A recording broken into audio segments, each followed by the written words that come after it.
In the last video, we wrote the entity declaration for this black box circuit that we have here.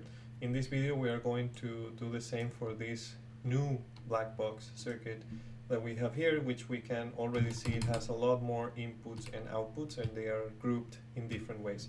So as we did before, we start with the entity keyword declaration followed by the name of our circuit. In this case, we're going to call it black box 2, and then we're going to say is followed by the keyword port, open those parentheses, and now we're going to declare our inputs and outputs. So we're going to start with our input ports, and now there are different ways that we can do it. As we can see, they are grouped in two ways. So this means that this input 0 or I0 is a bus with 5 bits, and there are ways in VHDL that we can group bits together to make it easier to declare, because if we were declaring this as we did with the first one, we would have to go and say something like this: I0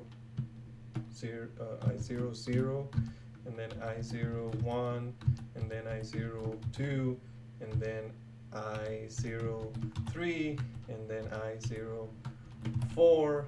All of those are inputs in standard logic, and that's how I would have to declare just the first 5 bits. However, this is not necessary, because we can just get away with it if we use the type standard logic vector, which is an object or a type that groups bits together, and in this case we have to declare the length of the vector.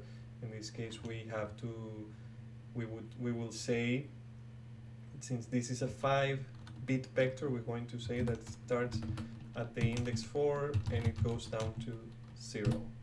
Down to is a keyword for VHDL, and it expresses in this case that we're starting at the index 4 and going down all the way to 0. So we have a vector with where the first bit is the index 4 and so on. We can also do it backwards. We can do it from 0 to 4, and that would give us a different indexing of our vector. But we are going to do it for down to 0, because that's usually how we like it, because we want our most significant bit to the left. Now that's first input. Then I'm going to declare my second input the same way, standard logic vector, but this time it's different, because since this one is a 3-bit vector, I will go 2 down to 0, and then semicolon, and now I have to declare my outputs. I have 3 different outputs. One is a bus with 5 bits, so in this case Y0 becomes an output, and it's standard logic vector, and it's a 5-bit vector, so it's 4 down to 0, and then how do we declare that? And then we have Y1 for it's also an output, standard logic. In this case it's an output in standard logic.